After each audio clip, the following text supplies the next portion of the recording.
लेकिन भाई साहब से कार्यक्रम पर सिर्फ मिला तो उनको जल्दी गई पूरी जाना था और इसलिए हमने सुंदरकांड के कार्यक्रम को इस कार्यक्रम के बाहर रख करके और पहले ये कार्यक्रम करने का फैसला किया। आज भाई साहब को यहाँ बुलाने का जो मुख्य कारण है, जब पहले भाई साहब सितंबर में यहाँ पर आए थे, हमने उनसे कुछ डिमांड रखी थी कि हमारे यहाँ बैठने की बहुत प्रॉब्लम हो रही है और किसी प्रकार की व्यवस्था नहीं है, लोगों को परेशानी आती है।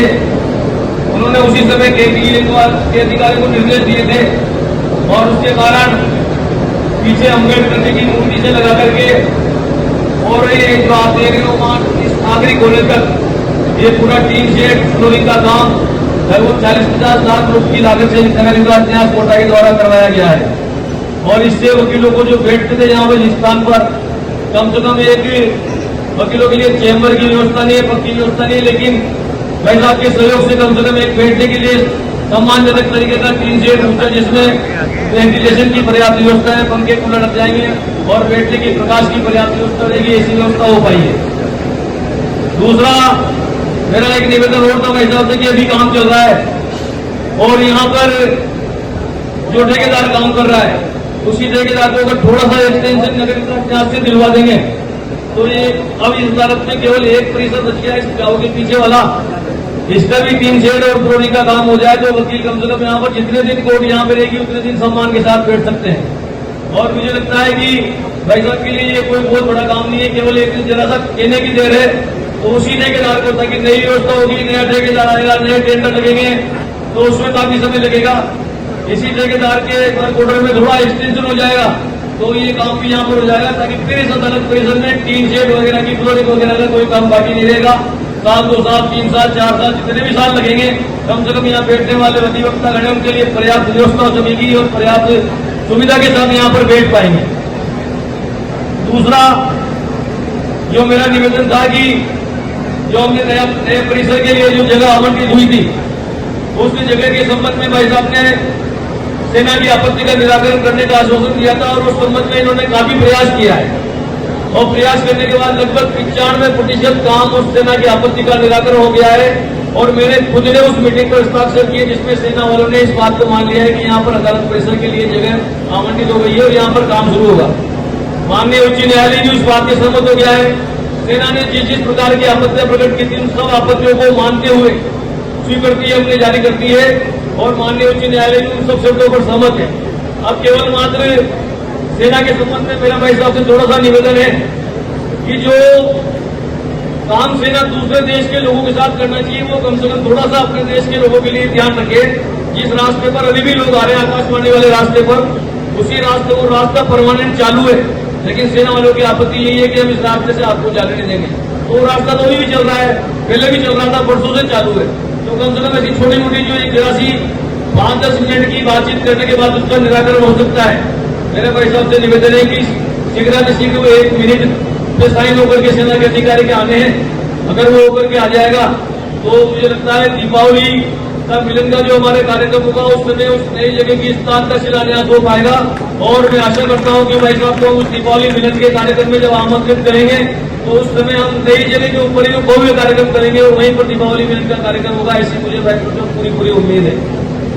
अभी एक छोटा सा विषय और था, निगम मत वकील लोग कहेंगे कि आपने वहाँ हमारे इतने बड़े जो देश के सम्मानित 3रे नंबर के व्यक्ति वो आए और आपने अपनी बात को नहीं रखा। तो मेरा इतना सा ही निवेदन है कि अभी बीकानेर में वहाँ के प्रतिनिधि हमारे माननीय कानून मंत्री अर्जुन राम जी मेघवाल है, आप हमारे यहाँ के प्रतिनिधि हो, वो सुप्रीम कोर्ट के चीफ जस्टिस को वहाँ पर लेकर के आए थे और ऐसा हुआ उड़ाया था कि वहाँ पर हाईकोर्ट बेंच की स्थापना हो सकती है। इस संबंध में हमने आपसे बात करी और आपने आश्वासन दिया था कि हाईकोर्ट की बेंच कोटा की उपेक्षा करके कहीं पर भी नहीं खुलेगी और वास्तव में उस दिन चीफ जस्टिस वहाँ पर आए, लेकिन ऐसा कुछ वहाँ पर हुआ नहीं। अब मेरा आपसे इतना ही निवेदन है, हम ये भी नहीं कहते कि कोटा भी हाईकोर्ट की बेंच लो और बाकी पूरे राजस्थान के लोगों को, क्योंकि आप पूरे भारत के प्रतिनिधित्व करते हैं, भारत का एक मतलब संपूर्ण भारत वर्ष के हिसाब से आपका पद है, इसलिए आपसे ये कहना कि कोटा में खुलवा दो और बाकी लोगों की उपेक्षा करके हम बेंच खोल नहीं सकते। देश के अन्य राज्यों में भी 3 से ज्यादा और 3 से हाईकोर्ट की बेंचें हैं। तो मेरा निवेदन इतना ही है, जोधपुर में मुख्य पीठ है, जयपुर में खंडपीठ है और अजमेर में रेवेन्यू बोर्ड है और वहाँ पर माध्यमिक शिक्षा बोर्ड भी, अन्य प्रकार की कई बड़ी बड़ी चीजें वहाँ पर है। तो अब 3 संभाग बचते हैं, बीकानेर, उदयपुर और कोटा। तो इन तीनों संभागों पर सर्किट बेंच की हाईकोर्ट की व्यवस्था हो जाए और हाईकोर्ट खुल जाए तो इसमें बहुत बड़ा योगदान। आपका तो नाम इतिहास में स्वर्ण अक्षरों में दिखाई जाएगा, लेकिन कोटा की जो दूर दराज से आने वाली जनता है, जिनके पास गोदी खरीदने के पैसे नहीं है, उन लोगों के लिए न्याय प्राप्त करने में आसानी होगी। मुझे आशा है कि आप इस प्रकार का प्रयास इस कोटाड़ोती की जनता के हित को देखते हुए अवश्य करेंगे। और आप तो खुद इस आंदोलन से जुड़े हुए हैं, आपको सब परिचित है, मेरे को किसी कहने की आवश्यकता ही नहीं है। गांव गांव ढाणी ढाणी में आप रोज चले जाते हैं। ऐसा पहला प्रतिनिधि है जो मैंने भारतवर्ष में देखा है, जो इतने बड़े पद पर पहुंचने के बाद भी अगर एक दिन की भी छुट्टी मिलती है तो दौड़ करके अपनी जनता के बीच में आता है, अपने जनप्रतिनिधि क्षेत्र में आता है। वरना इतने बड़े पद पर पहुंचने के बाद लोग जनता को भूल जाते हैं, ऐसो आराम में वहीं पर अपना समय बिताते हैं। लेकिन भाई साहब का इतना परिश्रम है कि जो कोई अगर रात सुबह वहां पे दिल्ली में कार्यक्रम होता है और शाम को कोटा में होता है, तो रातों रात वहां जाकर के रात रात कार्यक्रम के शाम के यहाँ के कार्यक्रमों में शरीक हो जाते हैं। इतना स्फूर्तिवान, इतना मतलब अथक परिश्रम करने वाला, बिना करने वाला, मैं इनको देख देख करके तक जाता हूँ अखबार में देख करके। मैंने कहा यार अभी तो ये कर्नाटक से आज यहाँ कोटा में आ गए, रात को दिल्ली चल गए, सवेरे वापस कोटा आ गए। ऐसा मैंने कहा भाई साहब को इतनी एनर्जी कहाँ से आती है? तो ऐसा एनर्जीवान आदमी है व्यक्ति, और जिसने धरातल से संघर्ष किया है, किसी की मेहरबानी से नेता नहीं बने, जहां तक पहुंचे बिल्कुल साधारण परिवार का व्यक्ति अपने संघर्ष के दम पे। लोग कहते हैं राजनीति में यार मुझे मौका नहीं दे रहा, मुझे मौका नहीं दे रहा। नेतागिरी में कोई किसी को मौका नहीं देता। अपनी योग्यता, अपनी पराक्रम, अपने परिश्रम के दम पर स्थान हासिल करना पड़ता है। और हमारे सामने ये उदाहरण है ओम जी बिरला भाई साहब बेटे, इन्होंने अपने पराक्रम, अपने परिश्रम, अपनी मेहनत, अपनी लगन, अपनी निष्ठा और अपने त्याग के बल पर ये स्थान हासिल किया। इसमें किसी की कोई मेहरबानी नहीं है। लेकिन अब जब उन्होंने स्थान हासिल कर लिया तो कोटा की जनता आपसे अपेक्षा रखती है कि जो जो भी मांगे हमारी है उनके संबंध में अगर आप प्रयास करेंगे, क्योंकि जब आते हैं लोग तो मन करते जाते हैं। सुप्रीम कोर्ट के न्यायाधीश वहां पे आए और केंद्र सरकार के मंत्री भी वहां थे। उन्होंने कहा क्या मांग करते हो? तो उन्होंने कहा हाई कोर्ट के मुख्य न्यायाधीश अनुशंसा करेंगे तब मैं आपके लिए प्रयास करूंगा। पहले हम दिल्ली गए थे, वहां पे कानून मंत्री ने कहा था हम तो तैयार है।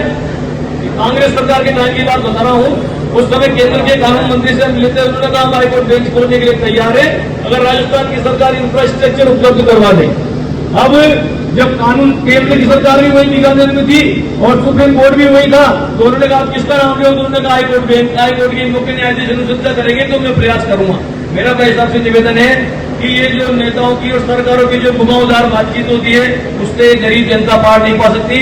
आप तो सकारात्मक प्रयास करके किसी भी प्रकार से, हम नहीं कहते खाली कोटा में बुलाओ, तीनों संभागों में खुल जाए, सब जगह के वकील, सब जगह की जनता हमारी है, सभी लोगों के हित में काम हो। लेकिन अगर हाईकोर्ट बेंच की स्थापना हो सकती है तो या तो कोटा में करें या फिर तीनों संभागों में होती है तो वहां करें, लेकिन कुछ न कुछ इस मामले में सकारात्मक प्रयास करें। और वैसा वो फोन पर बात कर रहे थे, एक बार उस ठेकेदार के संबंध में थोड़ा सा इंस्ट्रक्शन यूआईटी को दे दो तो जरा सा हिस्सा और बच रहा है, इसका काम भी हो जाएगा, तो फिर इस अदालत परिसर में काम की आवश्यकता नहीं रहेगी। धन्यवाद। जय भारत।